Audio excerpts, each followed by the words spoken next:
Ladies and gentlemen, boys and girls, welcome back to the Dota 2 Champions League. We're in Season 9. We are starting it off with 4 best of 1s for tonight. We have Fantastic 5 versus Comanche. And yeah, we're gonna have a BO1. So once again, bring on the Bloodbath. And we have our Omni Knight and OD vs Ban. I'm Lysander Zenora. Gonna be joined here by Cloud X.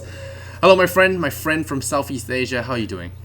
What's up, Lysander? Looking forward to this game, and I'm all the more looking forward to it because of the bans on the Omni Knight and the OD. Okay. No more cancer picks coming out here. Like you said, it should be a bloodbath, but one without these two in it.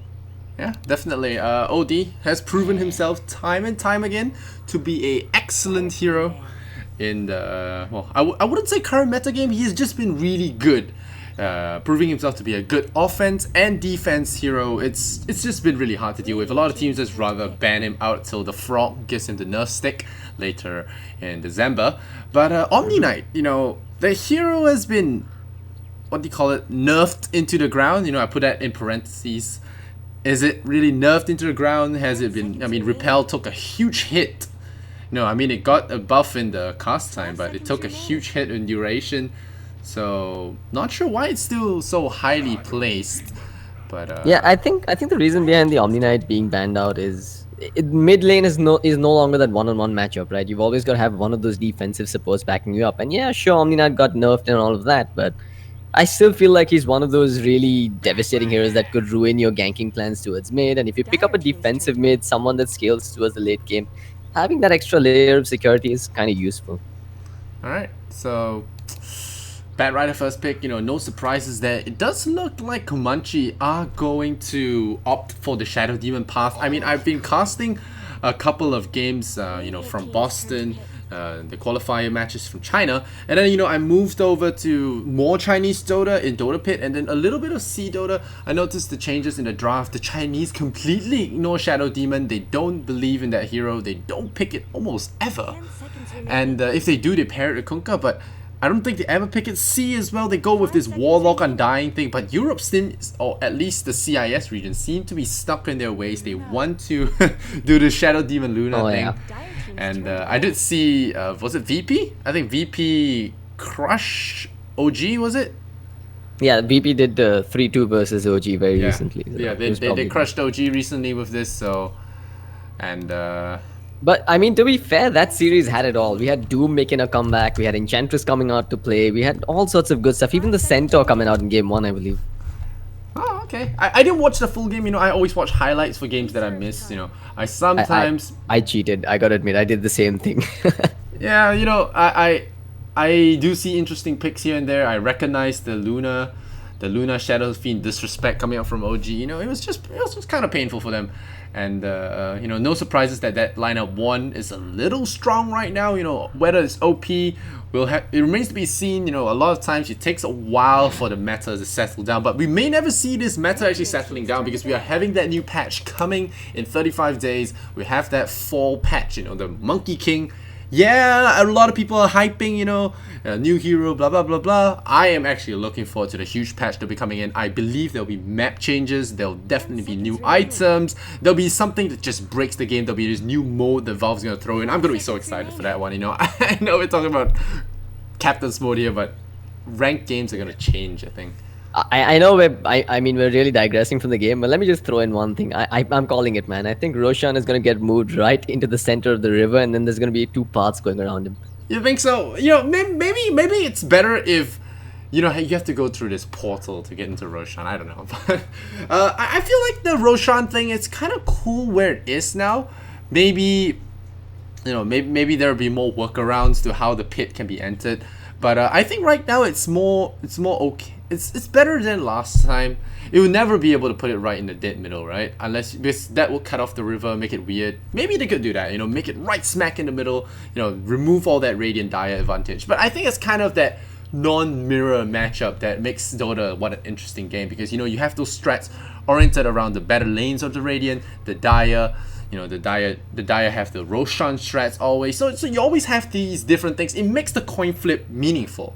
So that's true. I think changing the Rosh pit might not be the best case to do here. So yeah, okay, let's go back to the draft. We have Oracle and Bat Rider. Bat Rider good for locking down a key target, but Shadow Demon really just locks that locks that whole gig down, and we have Oracle, the natural counter to Batrider, going to be picked up by Fantastic Five, fearing that Oracle follow-up. So the Boston Major, at least the Southeast Asian qualifier, had a Warlock being picked up almost every time someone chose to run that Shadow Demon lineup. Faceless. Yep, Fatal Bonds are just great versus the Shadow Demon Illusion. So I believe Disruption and Fatal Bonds have a cooldown that are exactly in sync with each other. So I'm pretty sure that's the reason why Warlock got popular. But then we saw some standalone Warlock picks, and I was left scratching my head. Oh yeah, I think Faceless are to blame for that.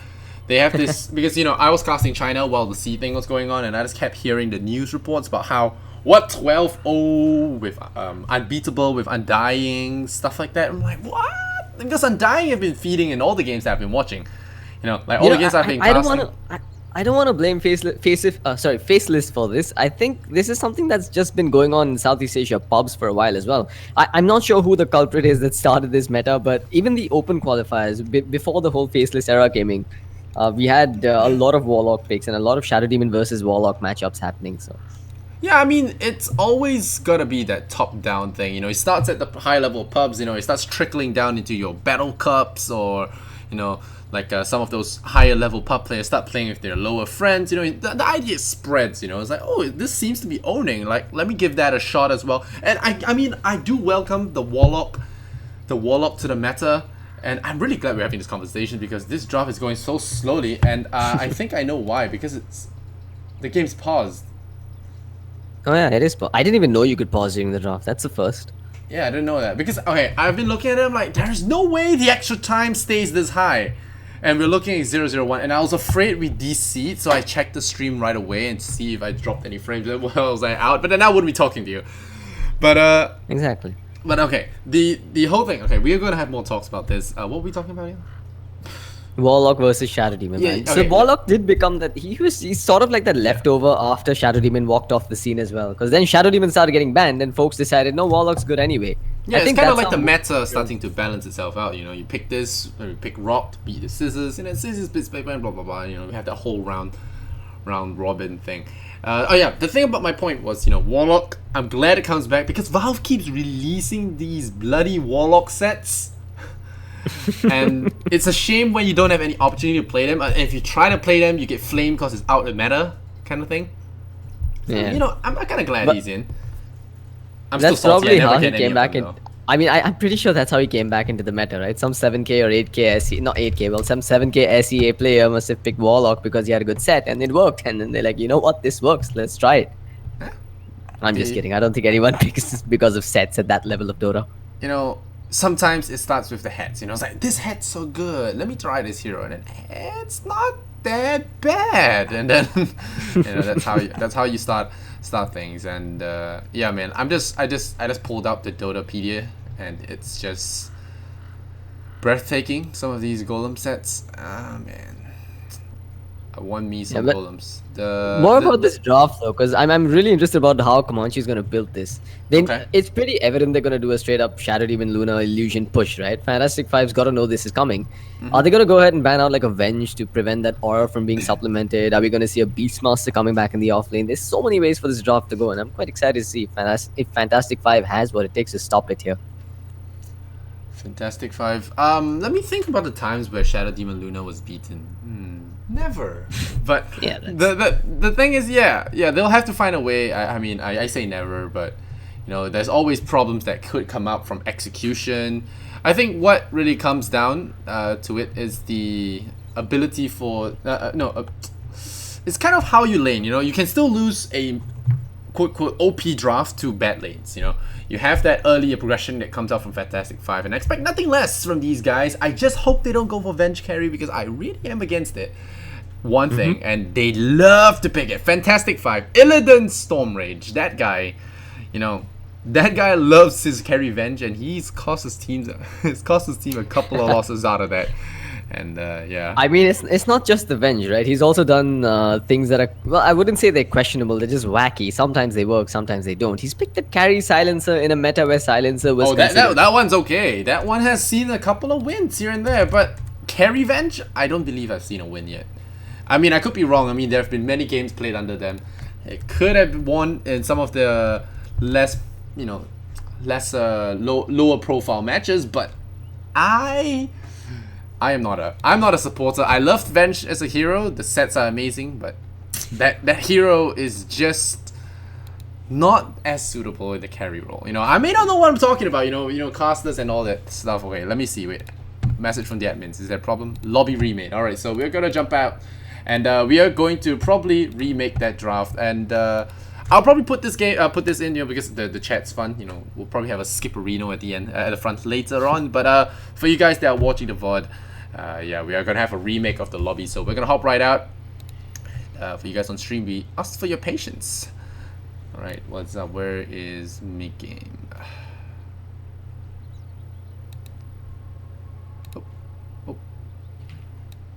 Okay. Gonna hop right out of here.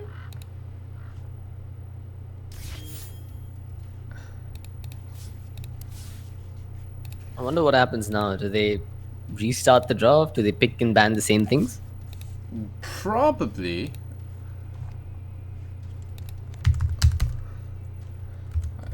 I think it's very likely they do that. Wait, what?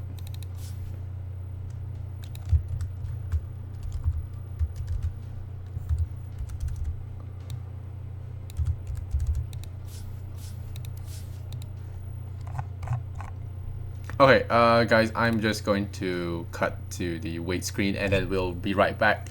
For you guys that are in the lobby, well, gonna be watching the VOD later. There might be a little bit of silence. I don't know. Be right back, guys.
Ladies and gentlemen, boys and girls, welcome back to the Dota 2 Champions League. Let me bring up that overlay. There we go, it's Season 9.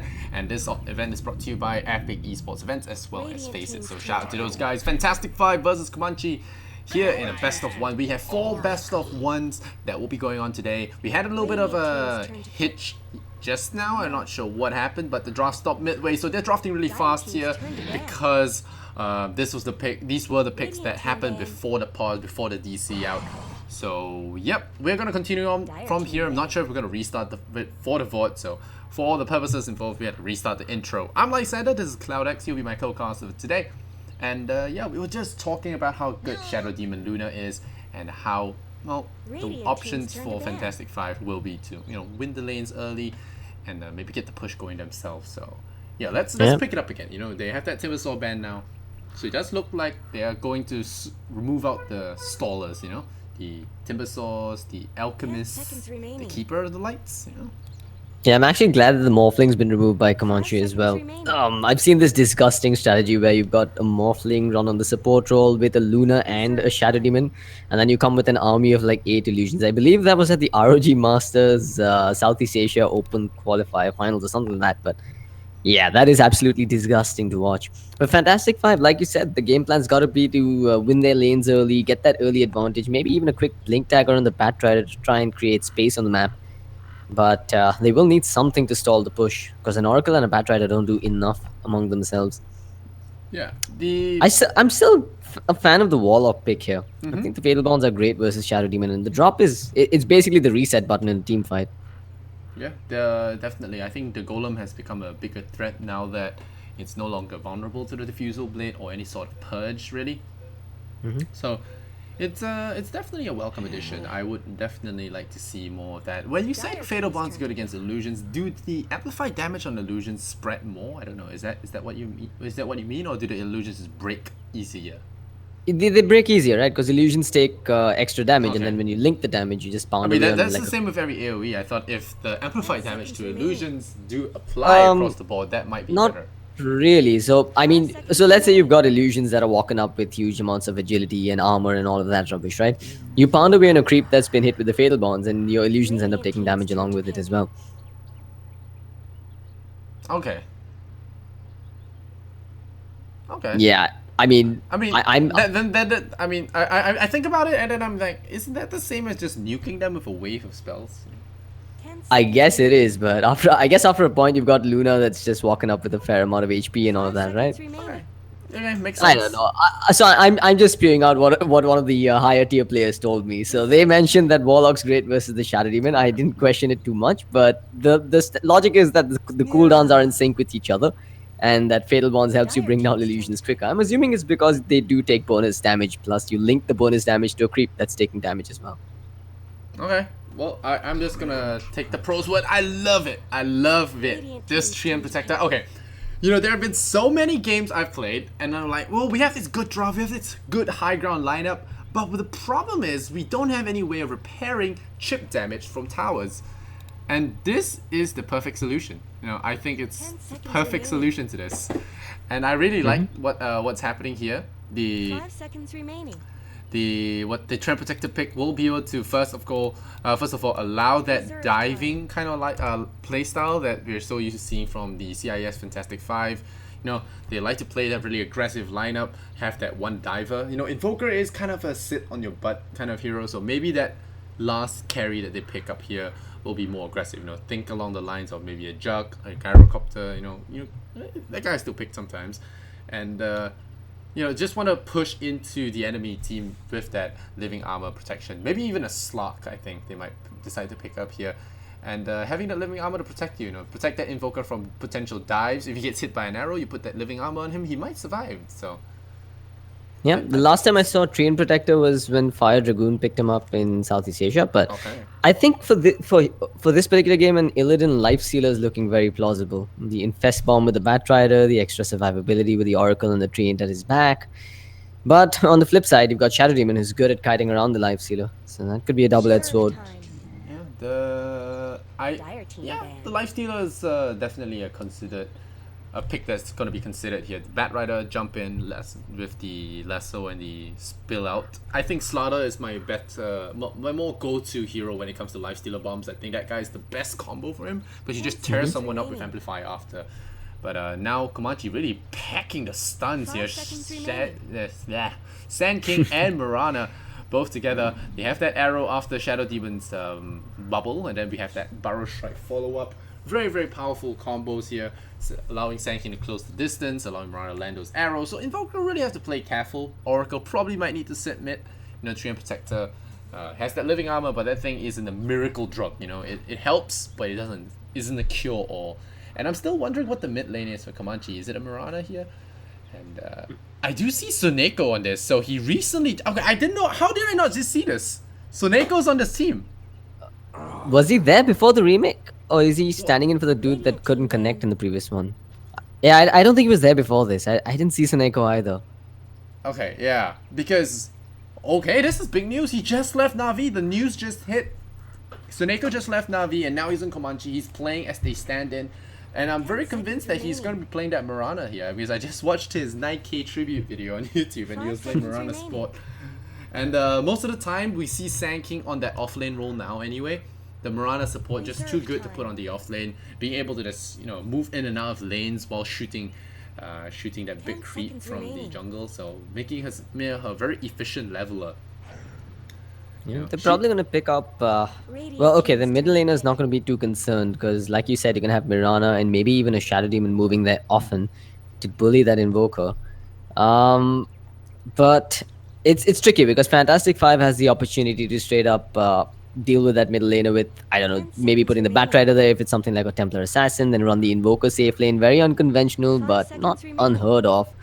It helps with the push as well. You know, you have that Invoker being able to get his level safely, doesn't have to worry about himself. Maybe even build more greedy, invoke the spells that he wants, Alacrity, as well as that.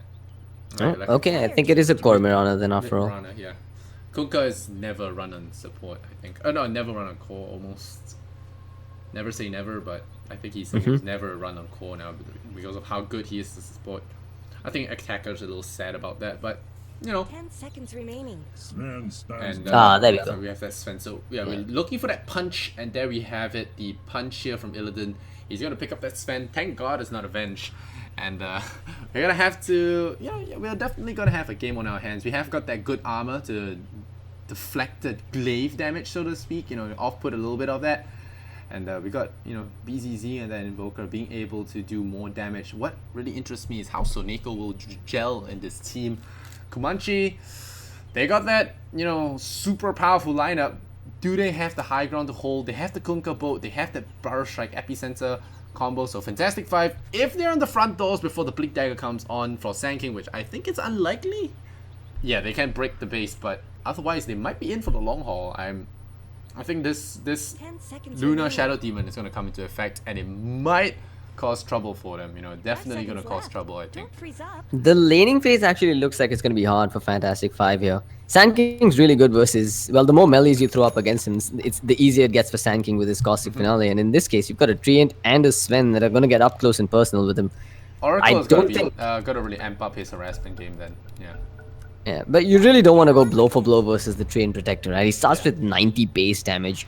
But if there is anyone that can duke it out, it is the Sand King. So this is going to be an interesting top lane to watch, to say the least. Yeah, we are going to have that maneuver that we see very often in pro games now with TPs and smokes being so much cheaper. Well, smoke didn't really reduce. But, smoke did reduce, I think, 150 from when it's first released.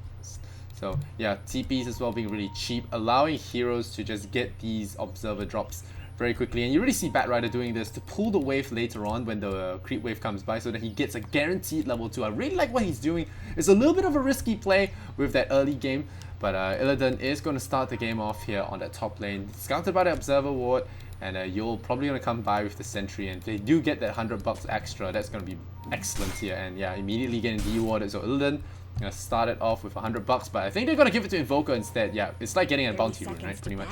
So 2 bounty runes for him if he gets the top one as well. So far, so good. So Araman and Sand King actually traded hits there, and I think that's what gave away the position of that Observer Ward, allowing the Oracle to come in and de-ward it. Looks like it's going to be a peaceful start though. Both sides going to get 1 bounty rune apiece. Not going to see too many shenanigans apart from this Batrider, who is walking on thin ice here. Because, I mean, a disruption into an arrow is pretty much a guaranteed death for him with a creep wave running at his back. Yeah, and you see Lolik already waiting in the bottom lane. So it's up to, and I mean, if he gets caught by Soneko, he probably dies, and that's why he has this Observer. But he's gonna get the timing right. I believe he will get the timing right on the pull here. He has to be very on the ball. I think just stalling up the creep wave long enough for his own creep wave to hit the tower is enough. And the Luna has picked up Luna Blessing, so Logic has the TP out option if he wants to go for it. So Neko probably gonna start with the Disrupt, but this wave is long gone. So yeah, that's a huge win for the Bat Rider. He's gonna get level 2. And so Neko's not gonna let him have it without a fight here. So Neko's gonna chase him, start with the Disruptor and pulls the wave back, but the damage is done. The tower is already gonna make Comanche miss. Oh, ILTW. LTW, I think he's gonna be missing those last hits under the tower already, pulling them away from the tower shots. But you know, damage is done. You know, there's that double stack coming in. It's trouble time. I think he's gonna be okay though, because once the wave pushes forward, Soneko's gonna be able to pull this large camp here towards the lane, and that should reset the equilibrium. Wait, where did the creep wave go? It's back in the lane, right? There's a double creep wave here. Oh yeah, it's double. Okay, so I thought I was tripping out, but yeah. Okay, Lolik is definitely gonna enjoy this. This double wave is gonna push, and that's almost a level 3 for him. Oh, they're going but for the kill though. is here, so if he dies here, that's huge. The Torrent's gonna start. They're gonna do enough damage. They're gonna get the Torrent. The beam is coming out as well. Will he drop though? Is the question. He will not. And yeah, that is gonna be great as he enjoys the fruits of this triple wave. Wow, that's every offlaner's happy time. And well, this Luna might, you know, turn this into a push, and Soneko might come round for a 9k gank. Oh, they're looking for the beam there. They really want to play this greedy, but the creep wave is here. They want to deny him that EXP, and this is a smart play. Lolik will stay at level 1, even though there's this triple wave. The Torrent comes out. They threaten his life, and yeah, this triple wave gonna be lost. And this triple wave well actually works against him because they get this so early tier 1 as a result. I think. Yeah, they just drag the creep wave. It's like, alright, fine, you mess with our creep wave, we take your tier 1 tower. 2 minutes in. Oh god, this is pathetic to watch. Lolik is trying so hard to get EXP from the periphery, but all he's gonna have is a dead tower 2 minutes in. This is, I mean, Comanche, props to them. They've turned a crappy situation into a really great one for them all of a sudden. Yeah, you know, the double wave your tower can handle, but a triple wave? Wow.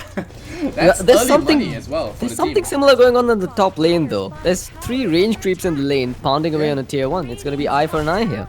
Yeah, I guess, you know, Sand King, he started with Caustic Finale, so yeah, so he's gonna have the ability to stack creeps and farm stacks, but you know, overall, it's gonna be tier 2 on tier 2. I think tier 1 on tier 1.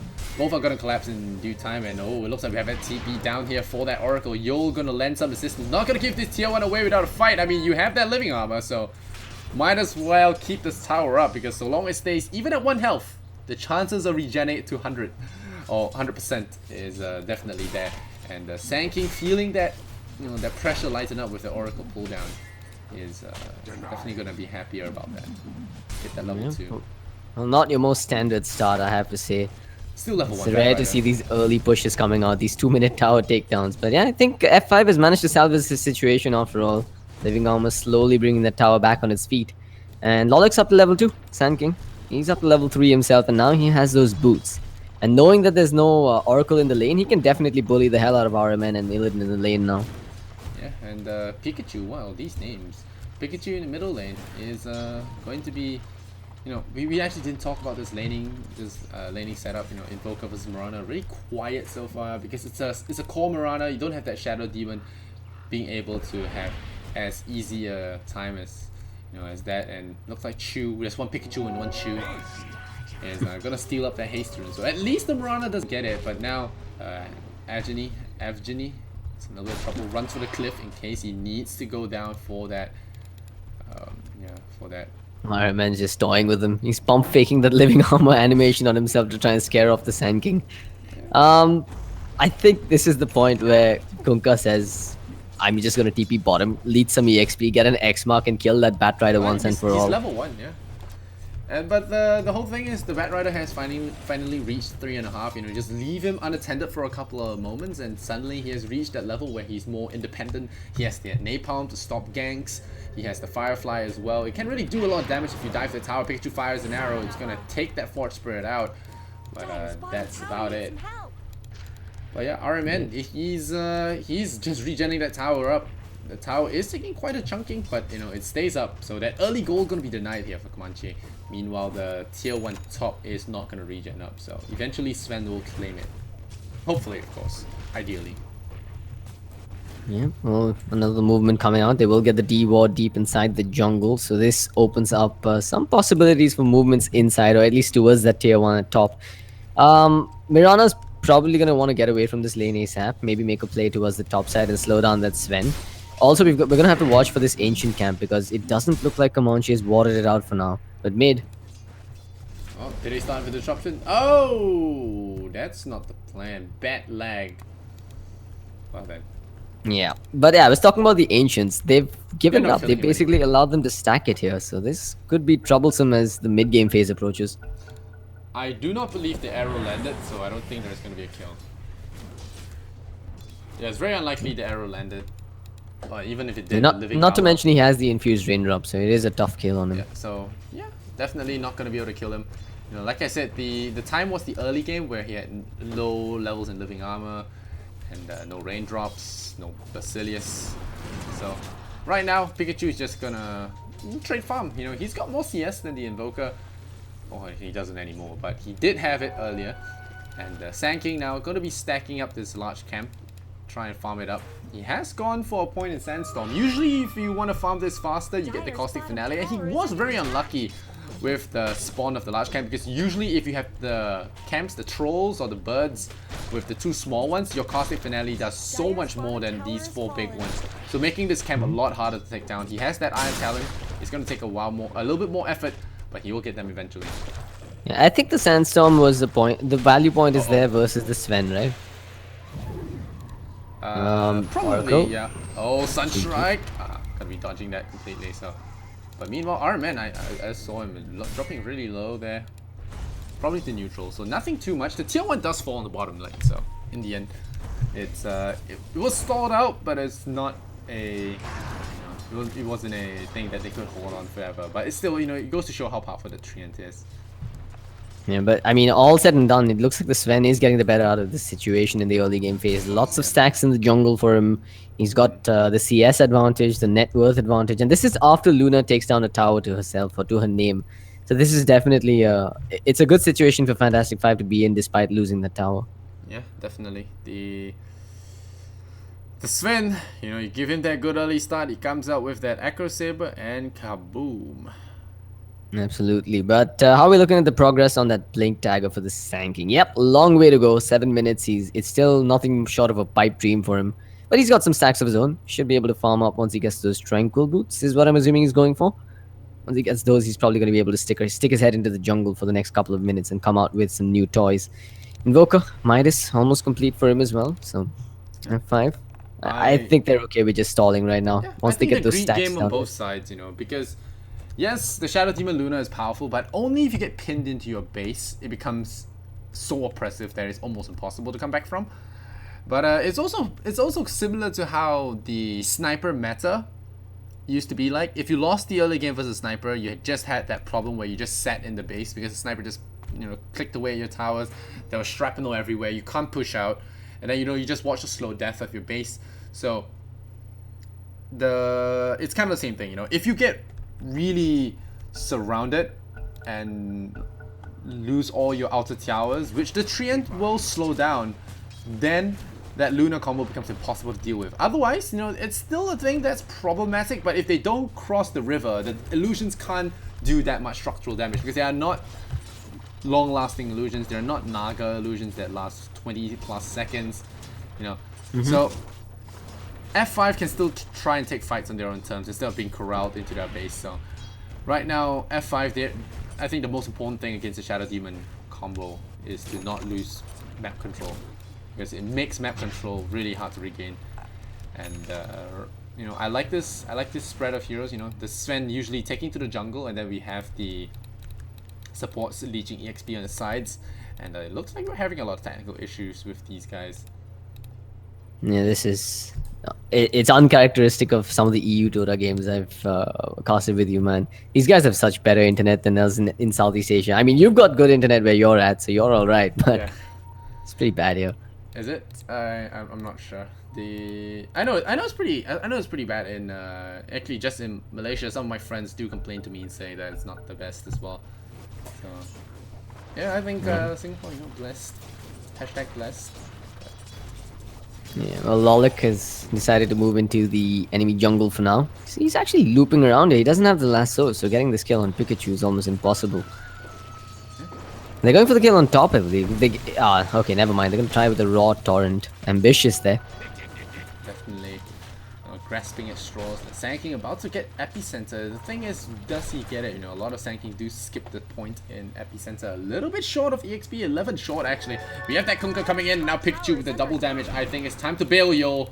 And Yol's gonna get scouted out. There is going to be the X mark. Where's that TP? Well, here comes the rotation, but is it the right rotation though? Bad Rider takes the double Star Storm. And no, it goes on to the creep, so it might survive here, but the double damage will secure first blood here for the Comanche lineup. Chu is taking quite a chunk of damage. The Sunstrike just missing there on Avgeny, and it will be a kill on the Oracle as well. No further TPs coming down for the Comanche, well, for the F5 team, and Bad Rider coming in there in the middle of that creep wave. A little bit, like you call it, ambitious, especially with Pikachu having that double damage. It was a really tough one to get, and now had it just been the first blood with Yol dying, I think that would have been an okay bittersweet moment for F5, because you had Sven cleaning up on the ancient stacks and he got a good 1000 gold uncontested from there.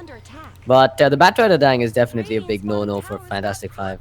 Yeah, definitely. The Bat Rider was very close to level 6 as well. Could have minded his own business, got into the jungle, you know. You know, I would like to pull out my pub handbook. You know, I always tell my friends, you know, never save guys that are dead already. Kind of. Yeah, this is it was a very, I don't want to call it a rookie mistake. I want to say it was uncharacteristic of a team at this caliber. But yeah, Illidan, he's content with this. I'm wondering if he's gonna go for the Blink Dagger first after all, or if he is just gonna go for that Echo Saber and keep farming. One of the problems here is the Shadow Demon and his Demonic Purge, but I'm not sure if a Blink really, or an early Blink Dagger rather, really solves that. It's not like the Luna and the Shadow Demon are going to group up and start pushing right away, so maybe he does have the liberty to pick up the Echo Saber first. Let's see what he goes for. However, the top tower looks like it's about to keel over and die. Sand King and Kunkka continue to bear their fangs at it, but you've got the Bat Rider coming in for another chance here. I think he's going to be able to stop this. Alright. See how the... Well, let's see what's happening here as well. He is getting caught out. The Barrel Strike does land. The Torrent will follow, and that should be it for this gank. Yeah, looking good here on the... Looking good here on both sides. I mean, even though with the kills going out on that top tower, first blood going to Mirana. You look at Sven, he's sitting at 6.6k net worth, and that's pretty crazy for a 10-minute, for the 10-minute mark. And looks like it will be Echo Saber. Yeah, it will be Echo Saber. He's gonna pick up the rest of the stuff at the side of the shop. Now that he has the Echo Saber, is farming faster, has more burst damage, but once that Blink Dagger comes online, you know, hit the level 11 already, the God Strength is gonna do so much damage in an AoE. They catch the Bat Rider, and that's a huge stack to steal from him as well, so slowing down the dagger once again, might just go for drums then. 3-0 Comanche, still not in the lead though. It's just the Sven that's been farming a lot more efficiently than the entire Radiant squad at this point. But Mirana is definitely getting to be a cause of concern here for F5. She's gonna get that Aghanim Scepter online real soon. I'm assuming the next 2 minutes, no more. Give or take a few maybe. But once she gets that Aghanim Scepter, it kind of renders the Sven's 4 points in Warcry useless. It throws a dent into the Treant's living armor protection, but I still feel like F5 are going to be at that, they're going to face that one point in the game where Comanche is just going to come knocking at their door. And if F5 can stop that push, they'll be in it. They'll be able to take the fight right back to their, to Comanche's base. But if they lose that one crucial fight, I think it's, like you said, Shadow Demon and Luna all the way. Yeah, the tier 1s are going to be traded top and bottom. And now Illidan's already halfway to his Blink Dagger, so... Yeah, you know, you can wave that Comanche flag right now, but Illidan has got a score to settle soon enough. He has the huge greed build here. He has that 4 points in Cleave, 4 points in Warcry. So he's not going to be using his hammer to fight, he's going to be using his fist. And Arman has Overgrowth as well, so a huge team fight could be in the works here, but he scouts out this Moonlight Shadow. Immediately the sentry locked down 2 heroes there. There's the Sunstrike, but no follow-up. A very odd movement there coming out from F5, and now 2 Invis Heroes will mark 2 Invis Heroes. The X mark comes back, they scout out the Treant Protector, and that's going to be an easy kill for them. Another one under their belt, and I'm very surprised they went there, showed a clear lack of miscommunication there. Actually, I think that was pretty cool coming out from F5. They knew that they wouldn't be able to fight that one. They saw the Moonlight Shadow being popped, and they knew that Comanche were getting in position to fight. So they said, you know what? We'll just sacrifice our Treant. We'll slow them down under their tier 2 tower. Maybe pop an Overgrowth for it and get the hell away. All the while, you had Batrider just sticking up top. He chose not to come to this fight, and that was the cue for F5 to just back away. Okay. Now there's more happening here. Sven this time going to be on the receiving end of the blows, and that's definitely something that wasn't planned for them. I don't know what he was doing there. Trying to steal Ancients, I think.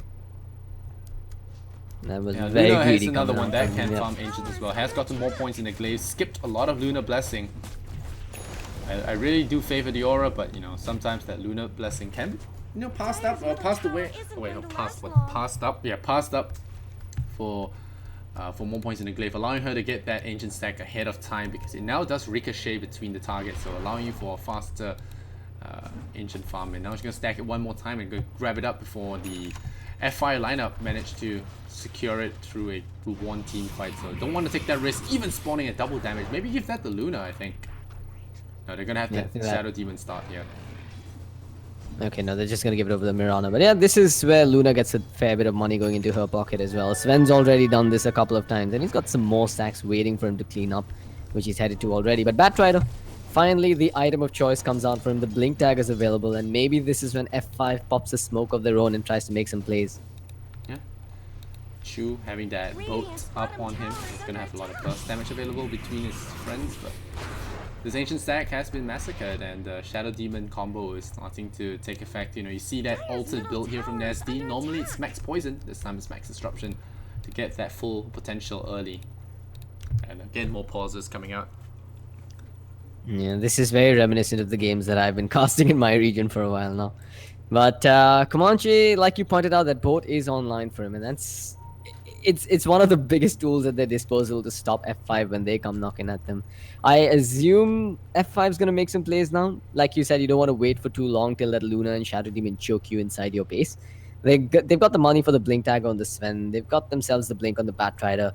I don't see a smoke, however, picked up on any of the Dire heroes, so might be a window of opportunity now for them to exploit. Illidan has 2.5k, so he's walking to the side shop for his blink most likely, and the push should come. And yeah, you know, someone in the chat did mention that we should be taking a look at the CS, and apparently Sven broke 100 CS for 10 minutes, so that's pretty crazy. Let the fighting bad. recommence. There aren't even enough creeps on the map in one lane within 10 minutes to warrant such a thing. You have to go to other lanes to clean them up, so very efficient farming coming out so far. The Mirana is a little bit out of position, and Lolik could be finding a big one here. They pop the God Strike immediately, start off here with that kill, and that Mirana is going down. No way that she gets out of that one, and they get a big kill on the back of that.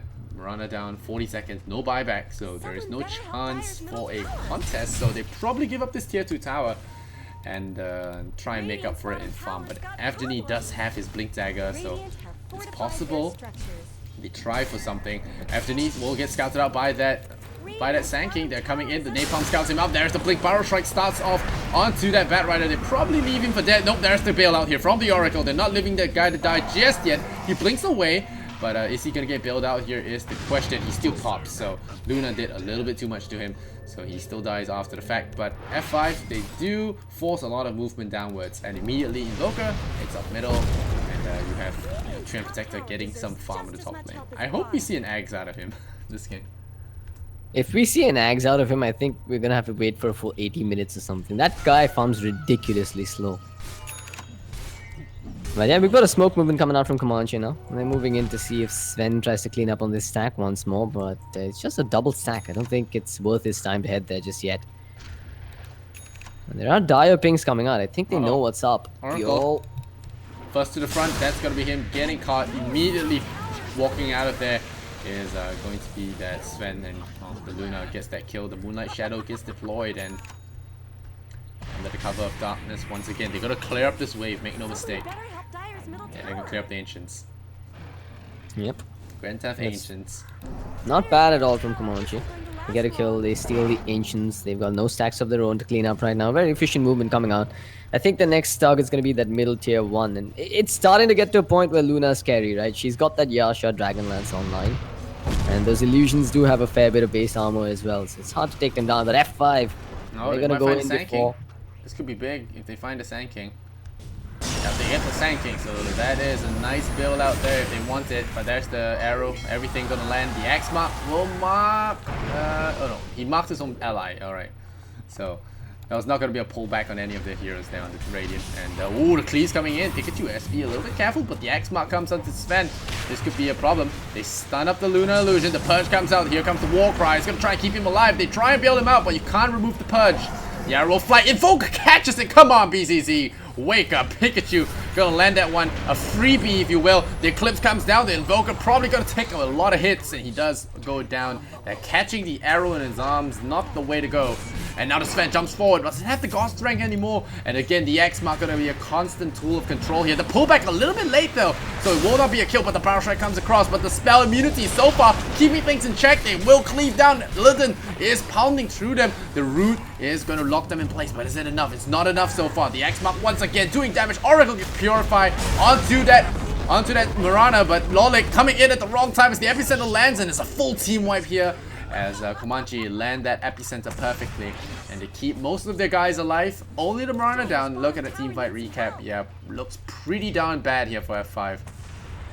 Yeah, the MVP of that fight had to be the Kunkka, man. 3 X marks, Torrents catching 2 heroes, setting it up perfectly for that Sand King to come back in with that epicenter, which just sealed the deal. F5, I mean, it's questionable jumping in with this Sven when you don't have your God Strength. It's questionable. It's even more questionable when you jump in twice like that. I think that was a much-deserved teamfight victory for Comanche, and it only gets better for them going forward, considering that the Luna didn't die. She's going to come out with a Manta style, which means more illusions and a stronger push. Alright. F5.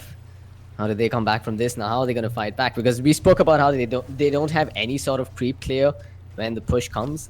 I mean, you've got a Batrider that can leave a Firefly. Maybe you can throw down a Meteor, but once Comanche just groups up now, I think that's the game plan for them. They group up as 5, take out the remaining outer towers, and then textbook Dota move into the Rosh pit before taking high ground. F5's gonna have to make some big plays, but I believe they are Rosh out of pit could be smokes it. now. You know, enclosed area, Sven's best chance at knocking them out. You know, we have that Tree and Protector with the Overgrowth, so it could be a possible play.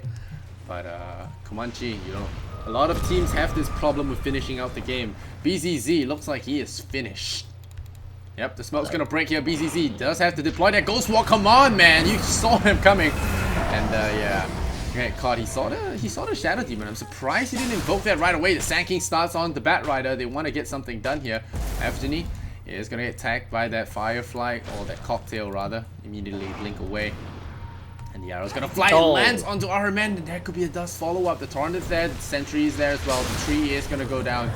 And again, more unfortunate deaths here coming out here for the F5 lineup. It's already looking pretty dicey for them. So best of 1. There is no redemption game here. You lose this game, you lose the point. Pretty much. Okay, Sven This doing a could little be bit of Roshan. larceny on his I mean, they've got a good 20-second window without the Tree and Protector. Rosh is a possibility.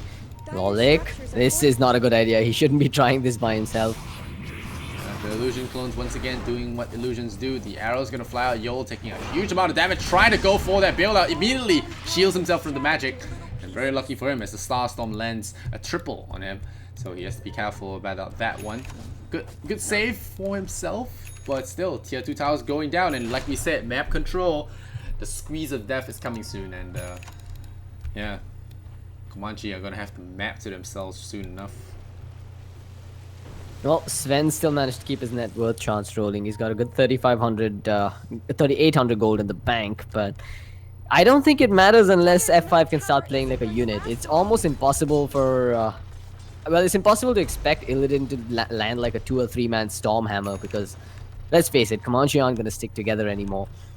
I think the only real way F5 takes a fight or even comes back into this game is if they pop a smoke and keep finding pick-off after pick-off. But that is going to involve a lot of mistakes from Comanche, where they're going to have to move around as, well, a segregated unit. Yeah. I'm looking at these Luna hats. Interesting. But yeah, Lollic. the game plan for F5 here has got to be crisp. You know, they don't have a lot of windows for mistakes remaining. They have to get this tier 1 tower on the top lane. Really needs to squeeze out any kind of map control that Comanche have right now. Otherwise, they could be facing a really slow death there. Oh no, BZZ once again. This Invoker really felt like he's done not much this entire game. Pikachu comes in with that haste through the double star. Some lands, and man, this could be the time for them. Immediately got strength deployed there, but Sven is still really far away. The fight could start, but again the Barrel Strike comes onto the Bat Rider. He tries to go for the lasso. There is that living armor, but it doesn't keep him alive long enough. BZZ still win Ghost Swap. And oh no, Sven getting purged, getting kited. We talk about lifestealer getting kited, but this Sven is getting kited worse than an actual kite. Illidan now forced to back off his BKB off time now, and Chu is gonna have a good time. The Eclipse going onto the creep wave, not the best thing here, but it still does the job. Gets the Sven kills, a triple kill now, and Comanche really just circumventing the entire F5 lineup. You know, the Bat Rider tried to go for something, gets picked off. The two Moon Warriors just doing too much work in this fight. And F5, like I said, not playing in the unit. BZZ doesn't feel comfortable on Invoker. You know, I don't want to call out a player like that, but usually you see more impact from an Invoker. I haven't seen a single spell. Yeah, it's not a very impressive display coming out from him, but what was impressive was Seneko making the Sven dance around like a headless chicken there. For all his items, he got a brand spanking new 10-second BKB, which was rendered entirely useless with one Demonic Purge. All you've got to do is stand in position and make sure it happens. And well, to that end, Seneko's even opted to pick up an early 4-staff as opposed to a Glimmer Cape. Positioning is everything. He's recognized that early, and he really knows how to dig in the knife where it hurts now. And yeah, you see this thing happening. It begins. This is the slow death of Salamania, I guess you could call it. The slow death of Salamania. I like that. This is the this is the thing. It's gonna happen.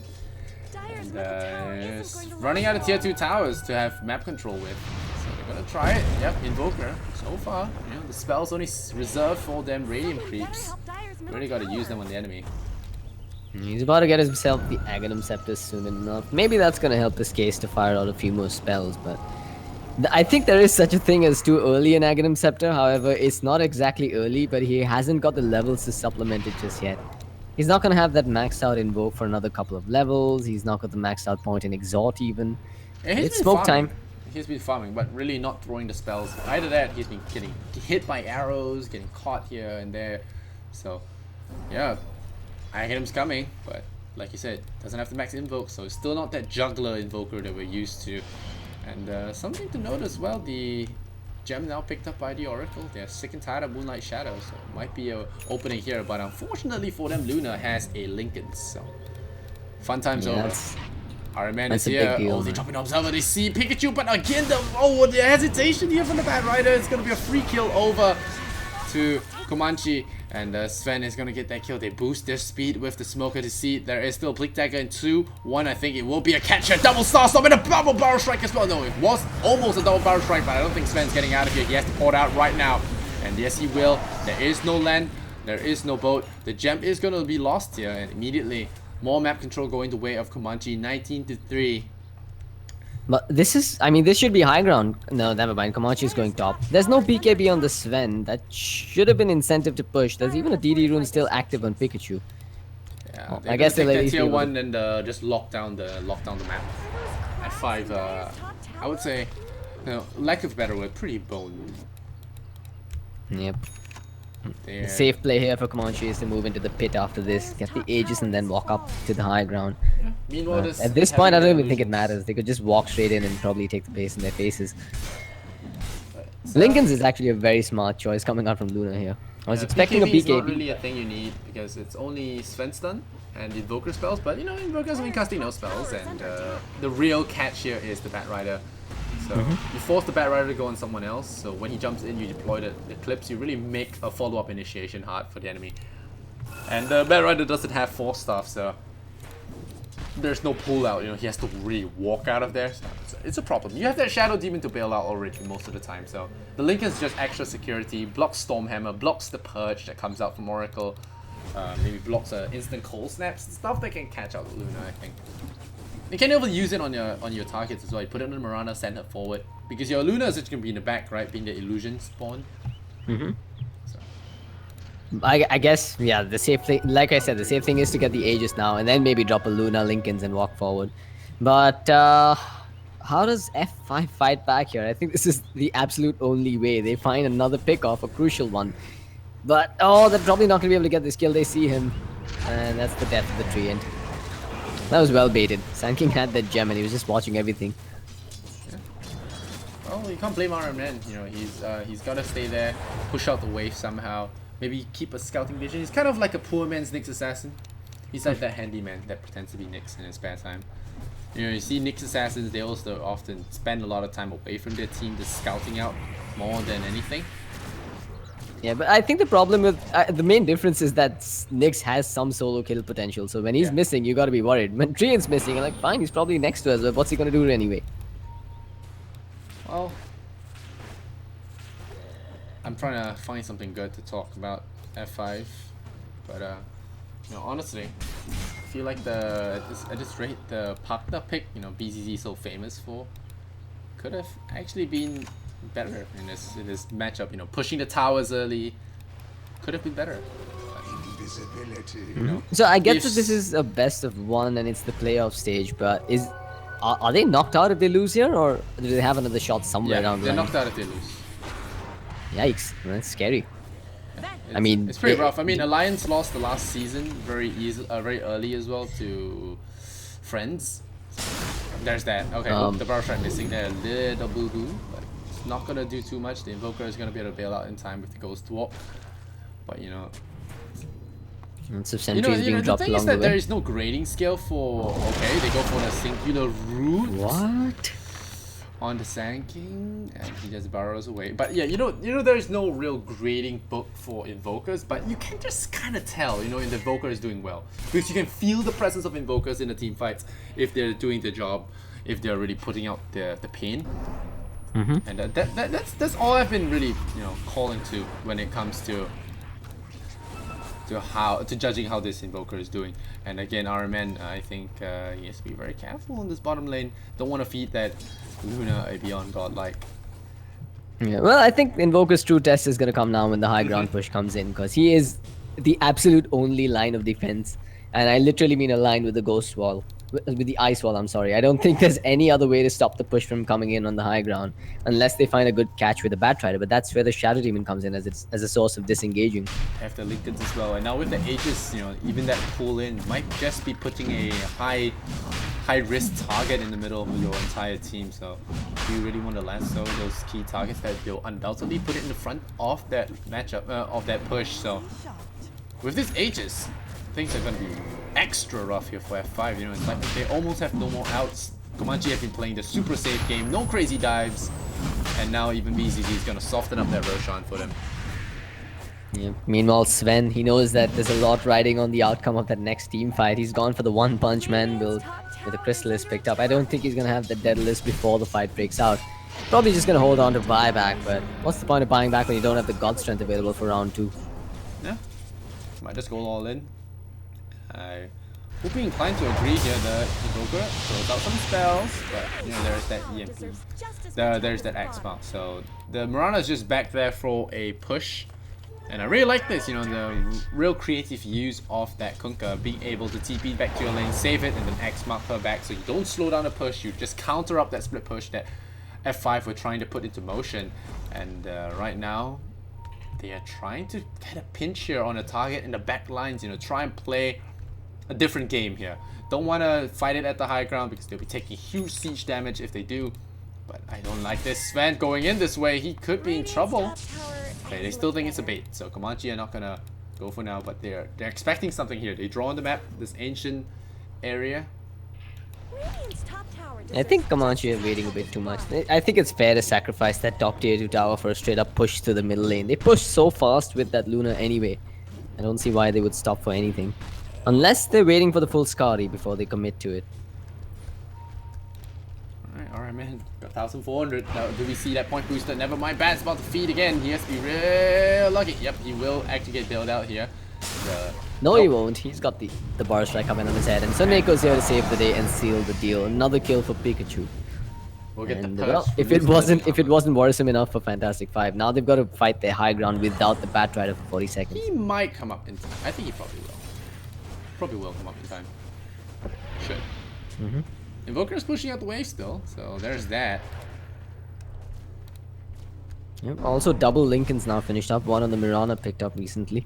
Yeah, Bet might as well just retire at this point. It's his hero's pretty obsolete. There's a Shadow Demon. There's 2 Lincolns. There's X Mark to screw him over as well. If you X Mark a leash target, and then you just hit return right away, it breaks the whole lasso. So I don't know. That hero is just useless at this point.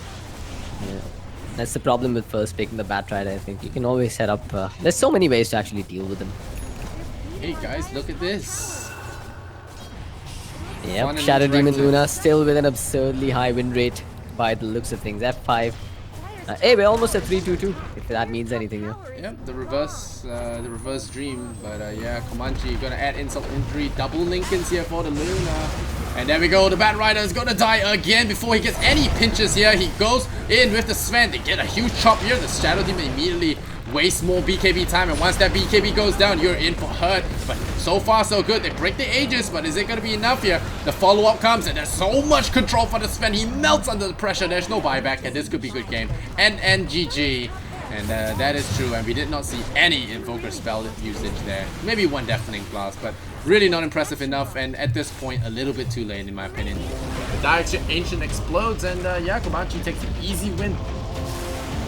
Yeah, that was actually pretty impressive. That last fight had Mirana just diving in straight past, YOLO mode activated, stopping that Invoker from coming in.